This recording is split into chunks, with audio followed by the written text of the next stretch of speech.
اپنی مذہب سے بھی ہم فائدہ اٹھانے کی کوشش کرتے ہیں. آج میں فروٹ والے کے پاس گیا تھا, سبزی اس سے میں نے فروٹ خریدے تو مجھے پتہ چلا کہ رمضان شریف آ رہا ہے. تو رمضان شریف ہمیں بھی پتہ ہے کہ رمضان شریف آ رہا ہے. تو آج آپ کو پتہ ہے کہ مہنگائی پہلے بہت زیادہ ہے,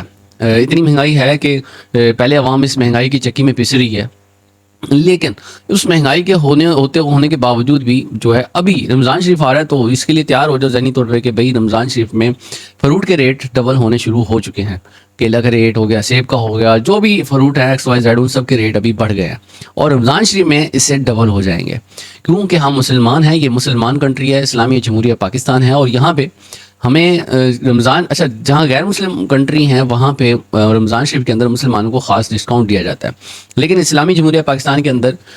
ہمارے اسلامی ممالک کے اندر جو ہے رمضان شریف کے اندر ہر چیز مہنگی ہو سکتے ہیں, تو وہ بھی نہیں ملیں گے. جو آج تھوڑے سے سستے مناسب ریٹ پہ مل بھی رہے ہیں تو وہ بھی اویلیبل نہیں ہوں گے اور ان کے ریٹ ڈبل ہو جائیں گے, کیونکہ ہم مسلمان ہیں, ہمارا ایمان بہت مضبوط ہے اور ہم حاجی بھی ہیں سارے, تو اس کا اثر ہونے والا ہے. تو اصل میں یہ ویڈیو بنانے کا مقصد یہ ہے کہ بھائی آپ سب تیار ہو جاؤ, رمضان شریف آنے والا ہے.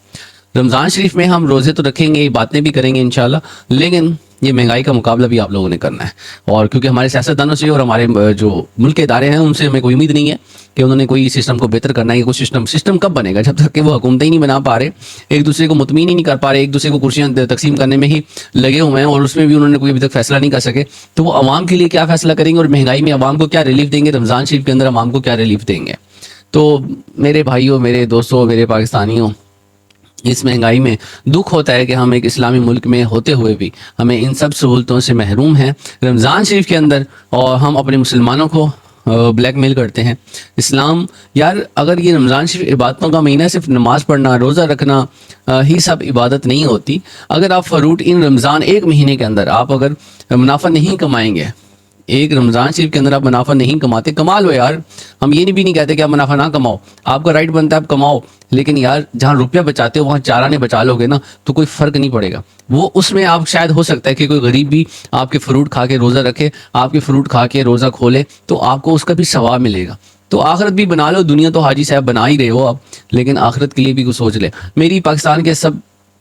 جتنے بھی کاروباری حضرات ہیں ان سب سے ریکویسٹ ہے میرے بھائی, اس رمضان شریف میں مہنگائی میں عوام پہلے بہت زیادہ پس رہی ہے, منافع خوروں سے ایک ریکویسٹ ہے کہ بھائی دنیا تو بنا ہی رہے ہو, آخرت کے بارے میں تھوڑا سا سوچ لو. حج کرنے بھی جاتے ہو, حج کرنے کی بجائے پاکستان کے اندر رہ کے حج کر لو, ان اپنے غریبوں کی مدد کر لو, ان غریبوں کو تھوڑا آسانیاں پیدا کر دو, تو آپ کو ہو سکتا ہے اللہ تعالیٰ اس سے زیادہ اجر دے دے اور آپ کا حج ادھر ہی قبول ہو جائے, بجائے اس کے کہ یہاں ہمارے مسلمان غریب لوگوں کے پیٹ کاٹ کے آپ پھر رمضان شریف کے آخری 10 دنوں میں 5 دنوں میں جو ہے وہ اعتکاف میں بیٹھنے وہاں چلے جاؤ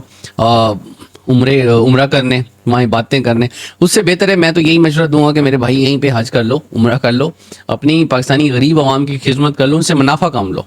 منافع خوری نہ کرو. اس رمضان شریف میں پہلے عوام بہت زیادہ مشکل سے گزارا کر رہی ہے, اس مہنگائی کے دلدل میں عوام پھنسی ہوئی ہے. اس عوام کے اوپر اتنا بوجھ ڈالا ہوا ہے مہنگائی نے کہ ان کا جینا دو بھر ہوا ہے. تو میرے بھائیوں, آپ سب سے گزارش ہے, خدا کے لیے اگر ہمارے سیاستدانوں کو شعور نہیں ہے, ہمارے ملک کے سربراہان کو شعور نہیں ہے, تو آپ عام انسان جو عام کاروباری لوگ ہیں, آپ ہی سوچ لو کہ یار اس پر ہم عمرہ کرنے نہیں جائیں گے, زیادہ منافع کما کے عمرہ کرنے نہیں جائیں گے, ہم سعودیہ میں نمازیں پڑھنے نہیں جائیں گے, جمعہ پڑھنے نہیں جائیں گے, ہم وہ اپنی عوام کو